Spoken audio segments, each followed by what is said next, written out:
So, eto mga sangkay, mayroon pong malaking pasabog ngayon.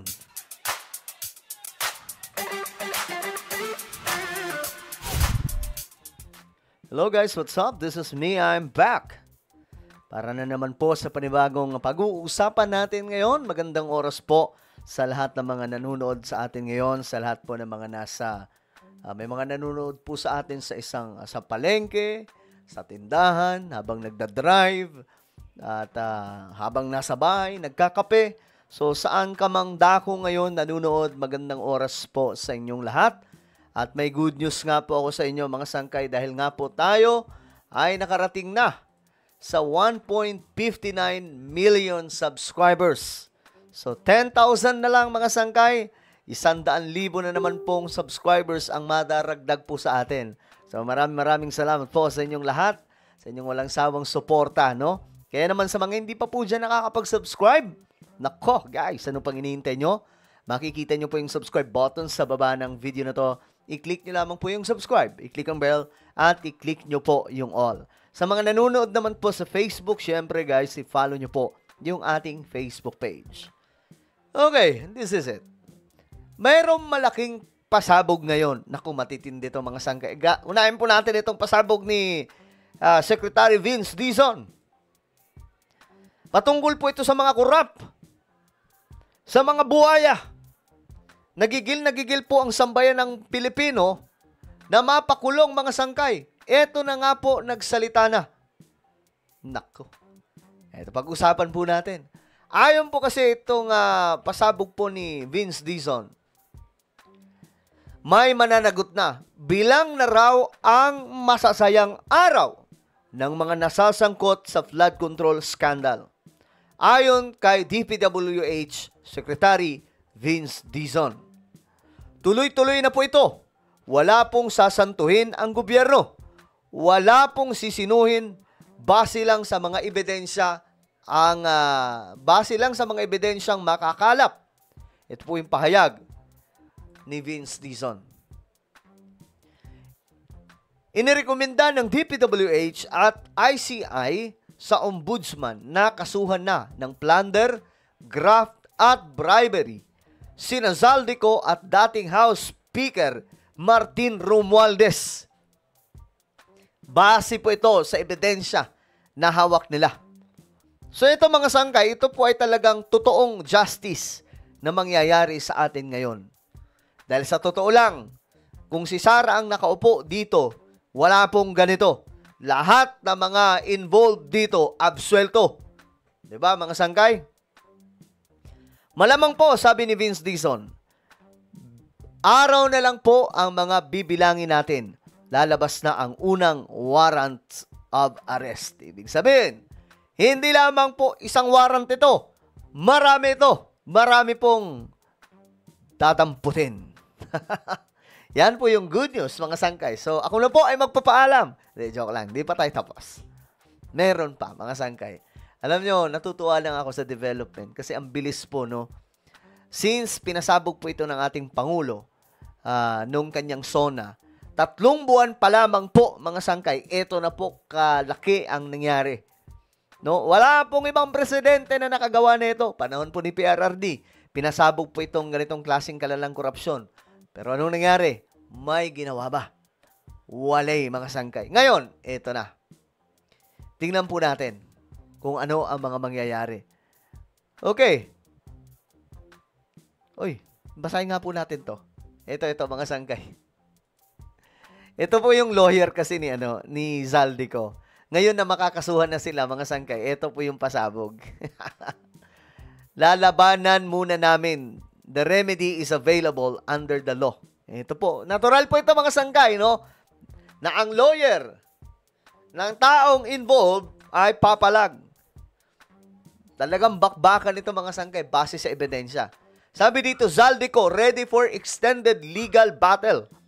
Handa raw ang kampo ni dating Bicol Representative Zaldico sa mahabang legal battle. Hindi na ito mahaba, sir. Mabilis lang ito. Hindi na po ito aabutin pa ng... Iniisip kasi nila, sabi dito, sa mahabang legal battle. No, guys, hindi na po ito magiging mahabang legal battle kasi may mga ebidensya Okay? Kahit yung ginawa ni Zaldico, hindi po yun magiging remedy. Yung pinalabas niyang video, hindi po yun sinumpaang salaysay. Yun po ay isang chismis na pawang malinaw na paninira at wala pong basehan. Eto, move forward po tayo mga sanggay. Eto pa ang pasabog. Pakinggan natin, yung ombudsman mismo ang nagsalita. About itong latest recommendation, sir, ano po yung timeline? Ano yung process na susundin after ng recommendation? Evaluation muna. Ito, yan na po ang magiging proseso, ha? Ito na po yung magiging proseso sa pagdampot kay Romualdez at Zaldico. Pakinggan po natin, ano mangyayari? Latest recommendation, sir, ano po yung timeline? Ano yung process na susundin after ng recommendation?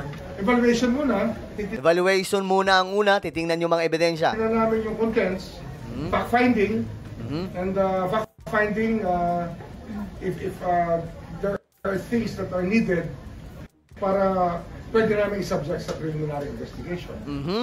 Kasi nga, kung hilaw ang kaso, kailangan muna ng case build-up. Correct. Bago kami mag-preliminary investigation. So, Nakakatawa to mga sanggay kasi sabi ng mga DDS before, wala yan, hindi yan makakasuhan si Romualdez kasi yung ombudsman ay si Remulla na. O ngayon, basag kayo. O kita nyo. Diba? Kinakain kayo ngayon ng inyong mga sinasabi, mga DDS Buhaya Warrior. Pambihira mga sangkay. O ngayon, kita nyo. Ang mag-aasikaso niyan, sabi ni Remulla, kapag nakitaan ng matibay na ebidensya, talagang magpo-proceed, kakasuhan, then maaaresto. Ganun pa ang mangyayari. Ang matindi doon guys, ito pa. Non-bailable po yan.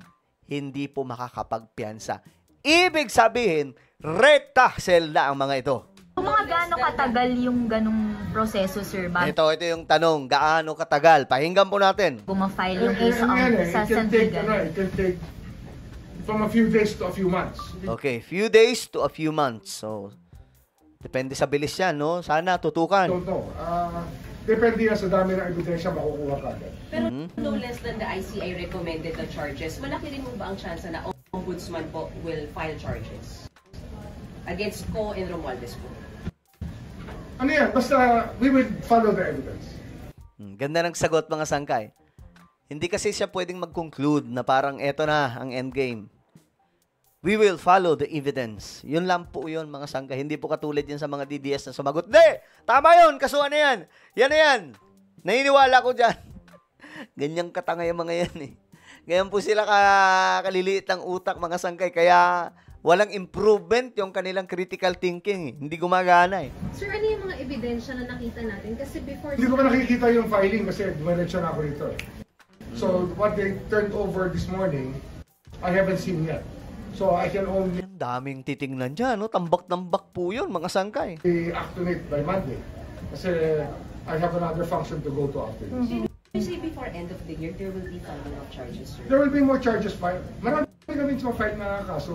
Marami na under preliminary investigation. Yun, hindi lang pala sila Zaldico ito, hindi lang sila Romualdez. Marami pa po ang mga naka-line up dyan. Sila Joel Villanueva, sila Jinggoy Estrada, mayroon pang mga pangalan doon. Halimbawa na lang, ito si Revilla, 'di ba? Si Chis Escudero, 'di ba? Mga congressman na involved, mga miyembro ng DPWH.